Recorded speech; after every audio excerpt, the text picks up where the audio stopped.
Hello everyone, welcome to Ansarkar. Today we discuss 24 February newspaper. Indore के भारतीय soybean अनुसंधान संस्थान ने विकसित की सोयाबीन की खास किस्म। तो सोयाबीन में सबसे ज्यादा प्रोटीन पाया जाता है 46% के आसपास। तो जो किस्म बनाई गई है उसका नाम है NRC 188। इसमें है कि जो मटर का दाना होता है उस तरह से इसको तैयार किया गया है। दूसरा कि कुपोषण को घटाने में ये मदद करेगी। हम देखते हैं कि पोषण अभियान और वो सारी चीजें चलाई जाती है ताकि मिलेट्स के ऊपर फोकस किया जाता है, कुपोषण को कम किया जा सके। उसके अलावा इसमें सुक्रोज मिलाए गए हैं ताकि जो इसका टेस्ट है वो थोड़ा मीठा हो, जो कि किसानों की आय को बढ़ाएगी। और उसके साथ साथ जब इसकी खेती की जाएगी तो उसकी उपज में भी इंक्रीज होगी ताकि निर्यात को बढ़ाया जा सके, एक्सपोर्ट को इंक्रीज किया जा सके। और इसमें कीट और जो पौधों में रोग हो जाते हैं उनसे और मौसम के अनुसार बचाव रखने की क्षमताएं निर्मित की गई। 45% क्या बताया देविया तुमने? 46% सोयाबीन में प्रोटीन होता है ना, प्रोटीन सबसे ज्यादा सोयाबीन में पाया जाता है ना। ठीक है, थैंक यू। वो जो वैसे सोयाबीन होती है वो खाई नहीं जाती, इसलिए इसको इस तरह से डेवलप किया गया है ताकि इसका टेस्ट सही हो और उसको खाया जा सके।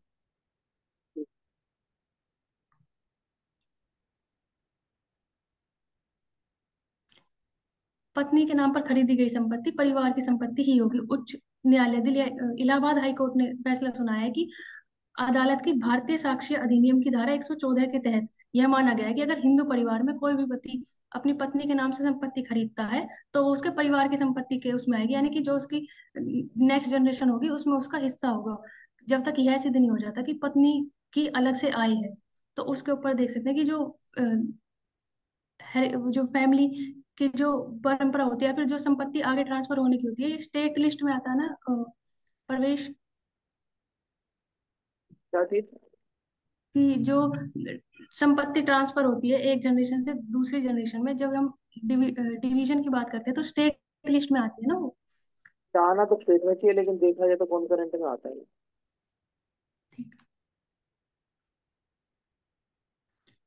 अंगिका को भाषा की सूची में सम्मिलित किया जाए तो बिहार के मुख्यमंत्री और उप मुख्यमंत्री ने केंद्र सरकार से ये किए कि वो अंगिका भाषा को जो 8वीं अनुसूची है उसमें सम्मिलित करे ताकि इसमें पुस्तकें प्रकाशित हो सके, लेख लिखे जा सके और विद्यालयों में इसको पढ़ाया जा सके।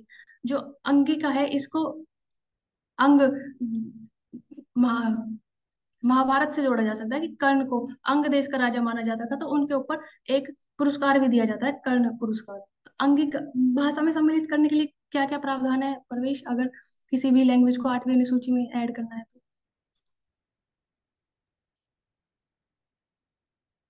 हाँ, तो इसमें 8वीं अनुसूची में अगर किसी लैंग्वेज को डालना होता है तो पार्लियामेंट जो है उसको स्पेशल मेजोरिटी से पास करना होता है, प्रेसिडेंट साइन करते हैं। कल्प मेधा, आत्मसम्मान, आत्मज्ञान, आत्मसम्मान, ये तीन जीवन की परम शक्ति की ओर ले जाते हैं। Tension, tension. हाँ, आंचल आप क्या ऐड करोगे इसमें?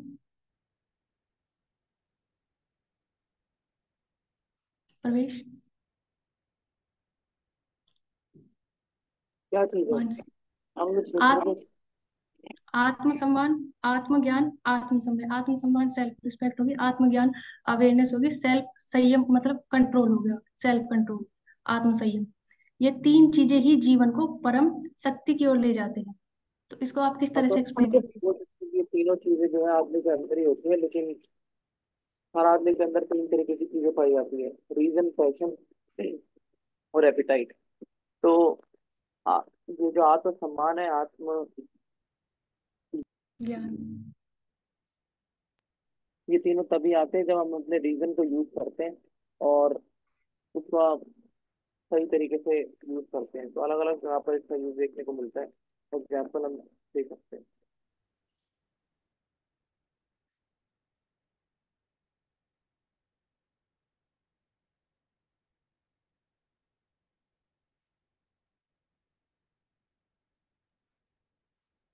मानसी।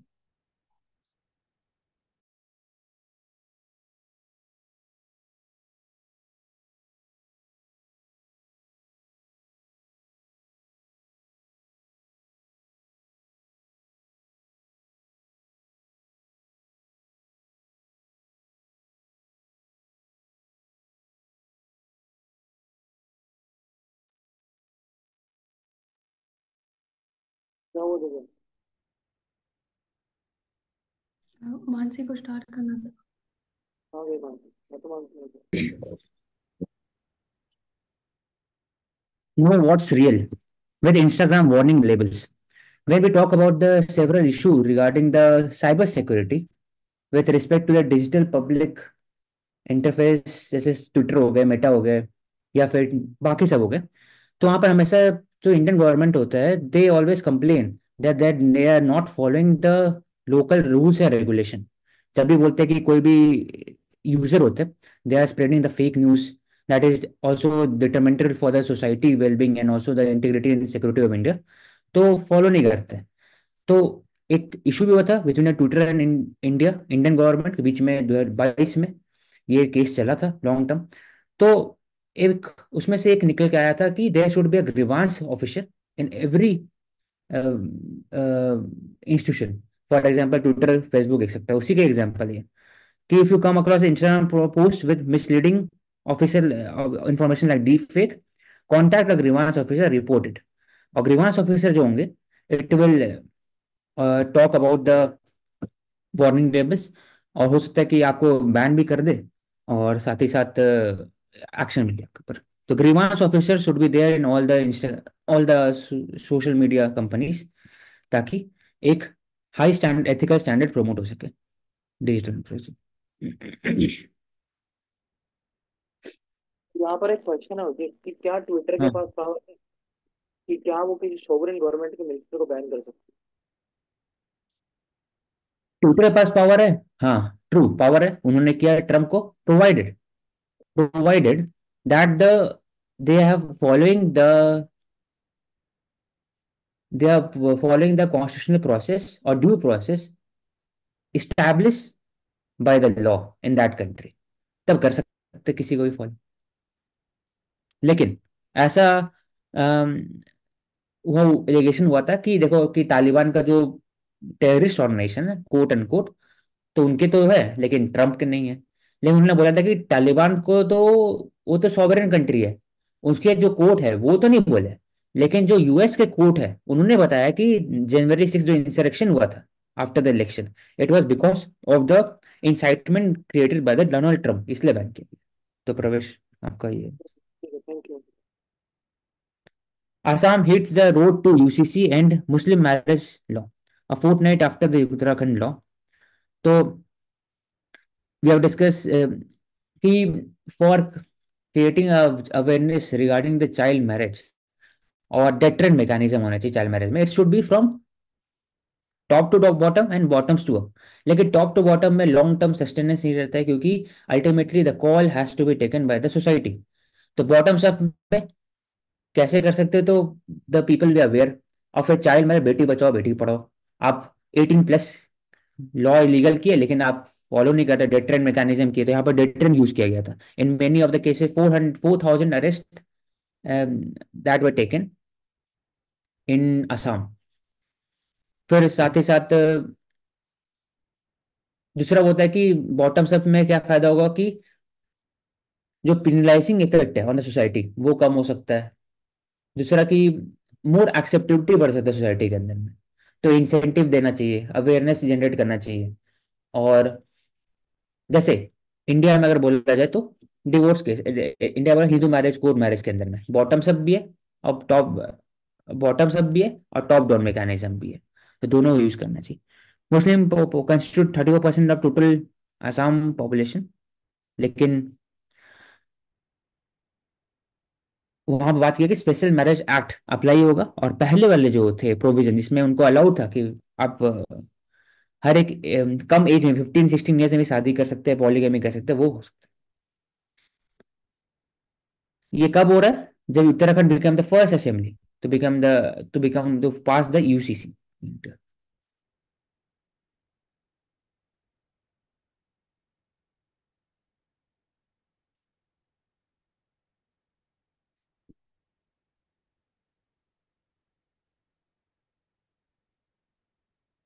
ये इसी बात है, 4,000 people have been arrested as part of the government crackdown against child marriages. In spite of increasing the age to girl child to 21 years base, तभी ऐसा फॉलो नहीं हो पाता है, क्योंकि लोग के अंदर पता ही नहीं है, उनको लॉ के बारे में नहीं पता होता है। साथ ही वो सोचते हैं कि उनका ट्रेडिशन, उनका कल्चर उनका डिफरेंट है, as compare to state intervention नहीं होना चाहिए पर्सनल लॉ में। तो ओवरऑल तभी पॉसिबल जब there is a unification, uniformity with respect to gender and caste, etc. in different personal matter. State government was in final lap of anti-polygamy bill, पहले पास हुआ, और दूसरा anti child marriage bill. It also said that state tribal community will be exempted from the UCC. ऐसा क्यों किया जा रहा है? क्योंकि ट्राइबल कम्युनिटीज का डेटा एक्सेस करना मुश्किल होता है। पहले जो रिलीजियस डिफाइंड रिलीजियस कम्युनिटी उन पर किया जाएगा, जो स्पेसिफिक कम्युनिटी होते हैं, छोटे कम्युनिटी होते हैं जिसमें 1,000, 2,000, 5,000 पॉपुलेशन हो, हर एक के लिए कंपाइल करना पड़ेगा। तो it will be take it is time taking process. और दूसरा कि ट्राइबल का अपना ट्राइबल्स पीपल का अपना आइडेंटिटी, अपना कल्चर, अपना ट्रेडिशन है, तो उनको एक विंडो दिया जाएगा लॉन्ग टर्म में कि अगले 5-10 साल में or their custom will be modernized slowly, and it will be on the basis of initiative taken by the जो काउंसिल है, ऑटोनोमस काउंसिल है अंडर द शेड्यूल 6, और जो पैसा है अंडर द शेड्यूल 5, वहीं से उनका यहाँ पर कम्युनिकेशन चेंज। लिखा हुआ है, सिर्फ देखना क्या नाम है। अच्छा, डिस्ट्रिक्ट कमिश्नर है, ठीक है। Respected district commissioner will take custody of 94 registrar operating under this act. और मतलब बोलना चाह रहा है कि they are cracking down against the child marriage और एंड पॉलीगैमी के अगेंस्ट भी बात कर रहे हैं overall. It will affect the Muslim marriages in the state.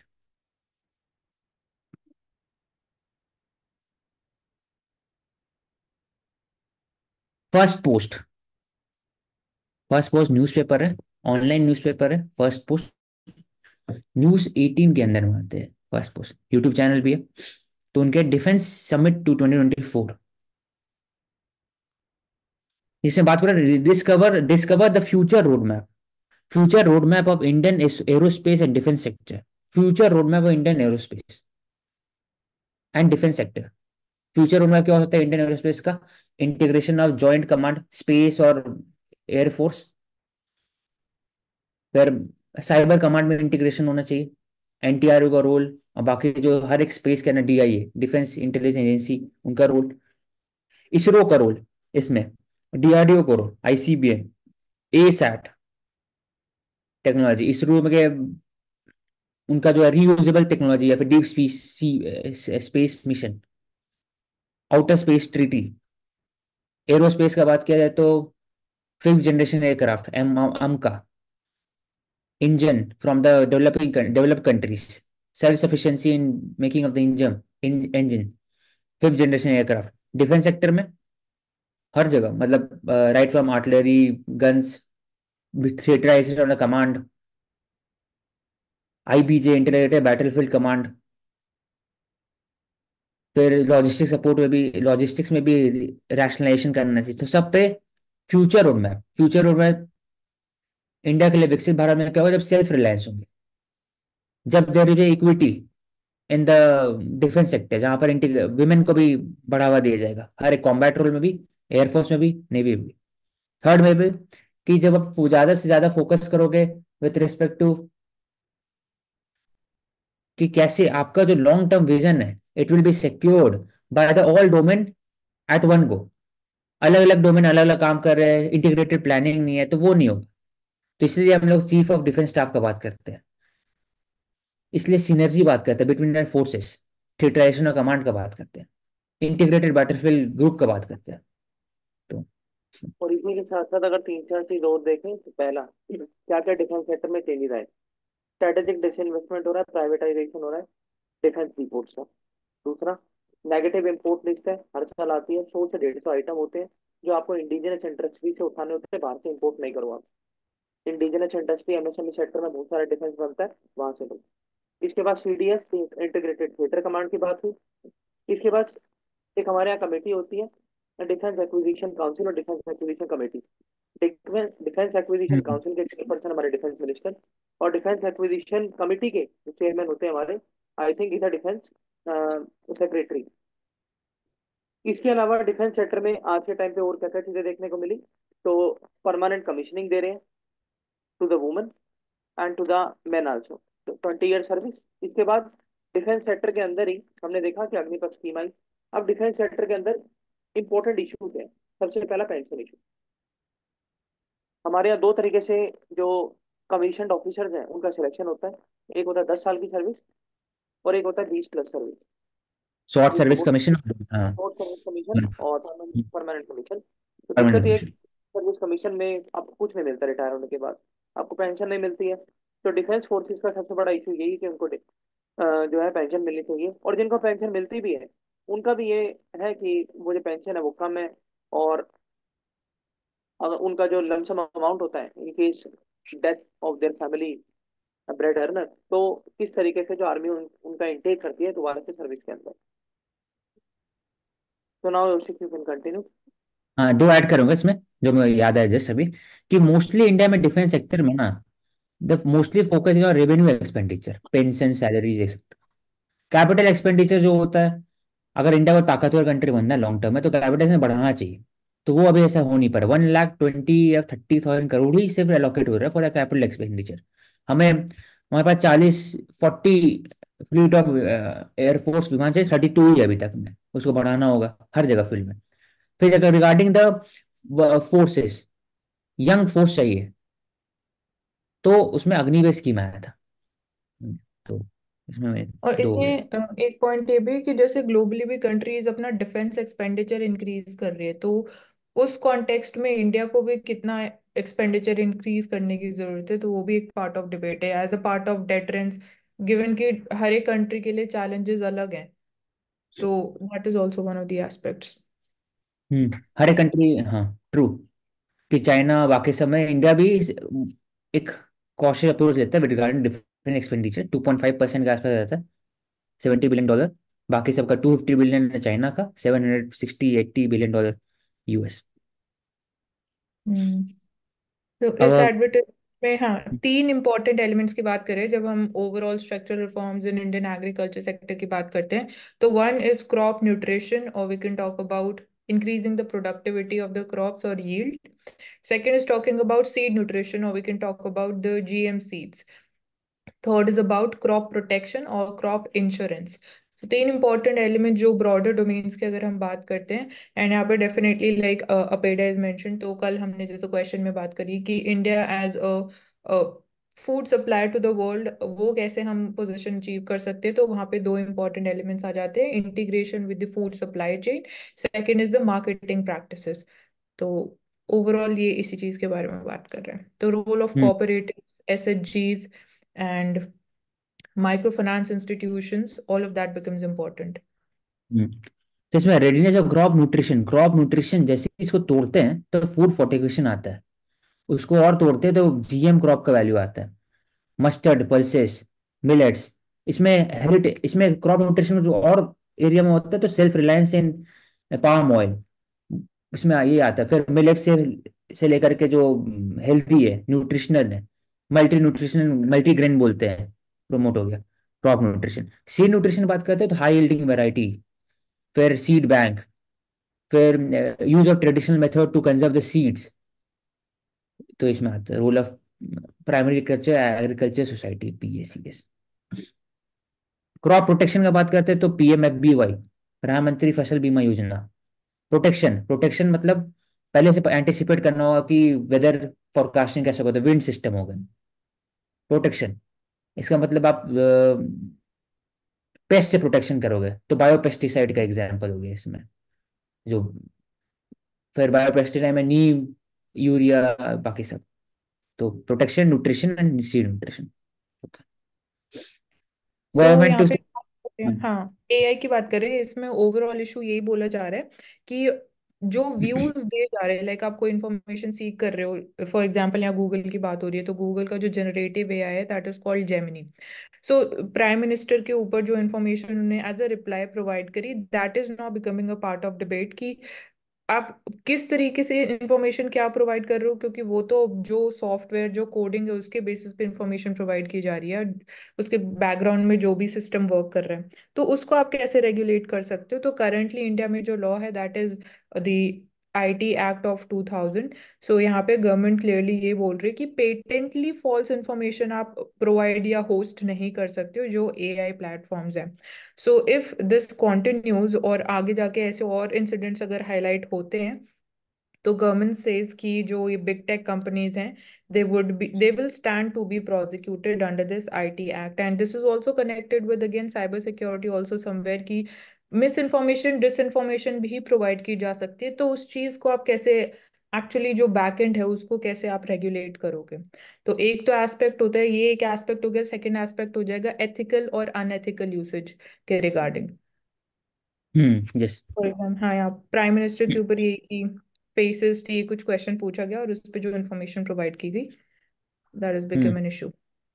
ये था कि वो और किसी कंट्री के प्रेसिडेंट के ऊपर नहीं थी, बस स्पेसिफिकली प्राइम मिनिस्टर के ऊपर थी। इसके में बोला गया है कि आईटी अधिनियम जो की धारा 3(1)(b) के तहत इसका उल्लंघन है, इसके ऊपर प्रावधान दिए गए हैं उसमें, कि स्पेसिफिकली आप ये नहीं कह सकते कि स्पेसिफिक डाटा उस तरह से दिया जाए वहां पर। तो ओवरऑल इसका जो सॉल्यूशन है, it is based on the algorithm. Algorithm में अगर मेकर्स जो बायस होते कि जो ड्राइव करते हैं इसको, वो नहीं रहना चाहिए। तो algorithm algorithm should be open stack. Algorithm regarding the generative AI should be मतलब डिसेंट्रलाइज होना चाहिए, तभी जाकर उसका डेटा जो कलेक्शन हो। क्योंकि डेटा कलेक्शन वहीं से होता है जहाँ से डेटा फील्ड फील्ड से माइनिंग होता है, डेटा माइनिंग से डेटा कलेक्शन हुआ, वही डेटा बेस पर आप करते हो डेटा कलेक्शन। ही अगर वेस्टर्न मीडिया होगा तो फिर यही होने वाला है। तो ऑलरेडी डोमिनेट्स डोमिनेट स्फीयर है western media, wall street journal से लेकर के बाकी लोग हैं, तो वो तो करते ही है कि Indian minority status is under threat UCC के कारण। What about the minority status in India, article 370 have cost Kashmir as a, तो उसी कारण जनरेट होता है डेटा। तो एक लॉन्गर स्ट्रक्चर्ड इशू है ये, rather than- हम्म। यहाँ पे चीफ ऑफ डिफेंस स्टाफ का बात है, ये बोल रहे हैं कि जो इनफॉर्मल वॉर्स हैं उसमें एडवर्सरीज के पास there are lot of options. तो इनफॉर्मल वॉर्स को हम एक और टर्म से एड्रेस कर सकते हैं, ग्रे जोन वॉरफेयर। और अभी अगर करंट एग्जाम्पल की बात करें कहाँ देखने को मिल रहा है, तो चाइना की बात करते हैं, साउथ चाइना सी में जो क्लेम्स है वो 9-लाइन, तो एक तरीके से वो इनफॉर्मल वॉर ही है। एंड जो नॉर्दर्न बॉर्डर्स हैं यहाँ हम बात करते हैं disputes of China with Japan also, and India में जो लैंड बॉर्डर के अराउंड जो इश्यूज चल रहे हैं। तो यहाँ पे चैलेंज यही आ जाता है कि जो नॉन स्टेट एक्टर्स हैं, तो as a part of solution हमें क्या करना चाहिए? So here we can talk about कि मल्टी एजेंसी कोऑपरेशन कोऑर्डिनेशन होना चाहिए, एंड जो इंटेलिजेंस शेयरिंग इंफॉर्मेशन जैसे फाइव आइज अलायंस की हमने बात करी, तो that should be strengthened. Apart from this, people should also be involved in the national security architecture. So people's participation becomes important, and this is again a part of we can say कि इसमें क्या as an option जो यहाँ बात की जा रही है, तो unconventional military action below the threshold of the traditional warfare. तो यहाँ पे आप ऐसे लाइक फॉर्मली उनके अगेंस्ट एक्शन भी नहीं ले सकते, because this forms again a part of an informal war. कोई डिक्लेयर्ड वॉर नहीं है, जैसे अभी रशिया यूक्रेन की अगर हम बात करते हैं या इसराइल हमस की हम बात करते हैं, तो ये चैलेंज और ज्यादा वी कैन से कि रिस्की बन जाता है। तो यहाँ पे ये बोल रहे हैं अल्टीमेटली कि जो वेस्टर्न वर्ल्ड है और जो ईस्ट एशिया है, उनका point of view towards the world that is also different. तो वेस्ट ये बिलीव करता है कि डायरेक्ट मिलिट्री एक्शन होना चाहिए, whereas East follows timely military action, कि सही टाइम पे एक्शन लेना इंपॉर्टेंट है। सो फॉर एग्जाम्पल अगर हम इसका भी एग्जाम्पल देखें इस टैक्टिक्स का, तो ये हमें यमन के केस में देखने को मिला था कि US and UK they started to attacking, जो अटैक्स किए गए on Yemen on Houthi rebels, और इंडिया ने एक डायरेक्टली उसमें हमने पार्ट नहीं किया। तो टाइमली मिलिट्री एक्शन हमारे लिए ज्यादा मैटर करता है, और overall for even the eastern part of the world also. Okay. Regarding the PT, Raisena dialogue is a dialogue conducted by the OIF, Observer Research Foundation, and MEA. ये बहुत important है। हर कोई ऐसे म्यूनिक सिक्योरिटी कॉन्फ्रेंस, वो भी important है। US western centric है, western से रिलेटेड है सिक्योरिटी इशू के ऊपर इंडिया के हिसाब से राय सेना डालो। चलो सबको बोलते हैं, चर्चा करते हैं। तो इसमें बात होती है कि green zone warfare, grey zone warfare, इसको रेगुलेट कर ही नहीं सकते कोई भी ट्रिटी के अंदर में, क्योंकि पता ही नहीं, कोई डिफाइन नहीं है, कोई इसका दायरा नहीं है। जो नॉर्मल वॉरफेयर होता है it is between the militaries. Grey zone मतलब कैसे बोल सकते हैं, cyber space, use of non state actor, terrorism, सब चीज ग्रे जोन के अंदर में आता है। इसलिए it can not be defined. इसलिए दिक्कत होता है, हर एक कन्वेंशनल मिलिट्री को दिक्कत होता है कैसे टैकल करे इसको। सिविलियन भी यूज होंगे, मेडिकल टीम भी यूज हो सकते हैं वेपन्स बनाने में, स्पेस में रोल हो सकता है इनका, हर चीज में पॉसिबल इसलिए। ओके, यहाँ हूथी अटैक्स की बात हो रही है इन द रेड सी, तो ये बोला जा रहा है, यूके नेवी चीफ ये बोल रहे हैं कि ये एक तरीके से सी डिनाइल है। सी डिनाइल मतलब कि जो ट्रेड, मतलब सी रूट से पास हो रहा था स्विस कैनाल, और यहाँ से इस रूट से Bab el Mandeb strait, Red Sea and then Suez canal, then it is connecting to the Mediterranean Sea. तो एक तरीके से सी डिनाइल है, जो अटैक्स हो रहे हैं, जो सेफ पैसेज ऑफ ट्रेड है वो प्रोवाइड नहीं किया जा रहा है, या वो पॉसिबल नहीं है, ब्लॉक किया जा रहा है उस रूट को। तो that's how it is being put up in another way. And here हम बात कर सकते हैं UN convention law of seas, जिसको अनक्लॉज बोलते हैं, रेगुलेटिंग द हाई सीज और the international waters. So that's important. Apart from this है वी आर सीइंग कि हाई सीज को पीसफुल पर्पसेस के लिए यूज किया जाना चाहिए, for trade, for economic integration, mutual benefits of the Nations. And और जो चैलेंज है हम बात कर सकते हैं पायरेसी का। तो दैट्स इंपॉर्टेंट। तो ओवरऑल फूड सिक्योरिटी के लिए भी इंपॉर्टेंट है, फूड इन्फ्लेशन भी इसकी वजह से ट्रिगर हो रही है, एनर्जी सिक्योरिटी के लिए भी ये रीजन बहुत इंपॉर्टेंट है। तो ये कुछ एस्पेक्ट्स यहाँ पे। तो हम्म commercial shipping, fishing, and lawful use of the seas to provide reassurance and protective net around। तो ये और इसके सब एस्पेक्ट्स हैं।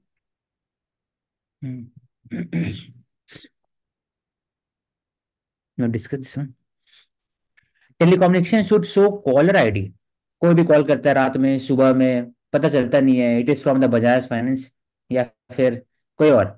तो to reduce the fraud, cyber fraud, the TRAI जो TRAI, it is statutory body 1997 act, और ये बात करते हैं setting the highest standard convention protocol regarding the telecommunication. तो ट्राई एक तरह से वो स्पेक्ट्रम को रेगुलेट भी करते हैं, और साथ ही साथ जो ऑक्शन होता है उनका भी एक रोल रहता है। जो तो टैरिफ्स भी होते हैं वो भी, हाँ, telecom regulatory authority of India. तो 5G में इनका रहा है कि दे विल अलॉट 5G, हाँ, नहीं, अलॉट सैटेलाइट बेस्ड, 5G नहीं, सैटेलाइट बेस्ड कम्युनिकेशन। एलोकेशन, हाँ। ये भी क्वेश्चन उठा था। तो regarding this one they have said that caller ID जो है नाम होना चाहिए। अब इसमें खुशी की बात यह है कि उससे पता लग सकता है किसका कॉल आ रहा है, तो आप काट सकते हो। दूसरा बात है कि लेकिन हो सकता है एनोनिमस कॉल है, जो विक्टिम होंगे वो कॉल कर रहे हैं कहीं से, तो उसे पता लग सकता है, तो ट्रेस हो सकता है। तो ये एक डिग्निटी और प्राइवेसी भी ब्रीच का कॉन्सेप्ट है। और प्लस पॉइंट क्या है कि ऑलरेडी जो ट्रू कॉलर और बाकी सब वेबसाइट है वो क्या करते हैं, दे डायमाइन द डेटा, और फिर आप डेटा भेज देते हैं जो भी एडवर्टाइजमेंट कंपनी को, और फिर आपको दिखाते हैं कि ये कॉल्स आया है, लेकिन फिर ब्लॉक भी नहीं होता है। तो कॉलर आईडी जो ट्रू कॉलर है, इट इज प्राइवेट सेक्टर, और डेटा आपका यूज करते हैं, इसी कारण है कि telecommunication should show caller ID. तो चल हाँ, यहाँ पे टर्म भी क्राउड सोर्स डेटा लिखा हुआ है, क्राउड सोर्स और डेटा माइनिंग। नॉट रिलायबल इसलिए होता है। चेंजिंग द ग्रोथ पैराडिम विकसित भारत कैसा होना चाहिए, इकोनॉमिक ग्रोथ सिर्फ और सिर्फ कि इकोनॉमिक डेवलपमेंट, कि सस्टेनेबल डेवलपमेंट। तो उस पर क्वेश्चन उठता है इंक्लूसिव डेवलपमेंट। इंक्लूसिव मतलब हर एक strata of society, right from transgender women, inclusive में इन्वायरमेंट भी आ जाएगा। फिर जस्ट ग्रोथ कब आता आएगा, फिर क्लाइमेट चेंज को डील करने, हर चीज में सस्टेनेबल डेवलपमेंट हो गया, तो उस पर काम करना चाहिए। तो दो इसमें इशू है। पहला बात है कि फॉसिल फ्यूल और मॉडर्न इकोनॉमी का स्टेटस। फॉसिल फ्यूल भी इतना इंटीग्रेटेड है, इतना डिपेंडेंट है, हर चीज में फॉसिल फ्यूल एप्लीकेशन होता है, right from single use plastic, concrete, steel, food etcetera. उसमें जो ग्रोथ है, इट इज इन्फिनाइट ग्रोथ भी नहीं है, आपको लिमिटेशन होना चाहिए। तो पॉपुलेशन कंट्रोल, फैमिली प्लानिंग का पहला आता है रूल। दूसरा कि रियूजेबल मटेरियल, 3R इकोनॉमी को यूज करिए, तीसरा हो गया कि प्लास्टिक में भी बायो प्लास्टिक का बात करें, फॉसिल बेस से हट करके प्योरली ऑर्गेनिक फार्मिंग दिक्कत होगा, लेकिन हम लोग थोड़ा थोड़ा सस्टेनेबल तरफ जा सकते हैं। कंक्रीट की जगह एम सैंड हो गया, फ्लाई ऐश हो गया, प्लास्टिक की जगह बायो प्लास्टिक हो गया, स्टील की जगह हो सकता है कि री इन्फोर्समेंट स्टील को यूज किया जाए, बाकी सब यूज कर सकते हैं, पुराने स्टील को रिसाइकिल कर सकते हैं। तो हर जगह में सस्टेनेबिलिटी उतार सकते हैं। लोकल सोल्यूशन का बात होता है कि अब एक जो फेज जो है development over arching right from bottom to top to bottom approach है प्लानिंग में, नीति आयोग और बाकी सबका।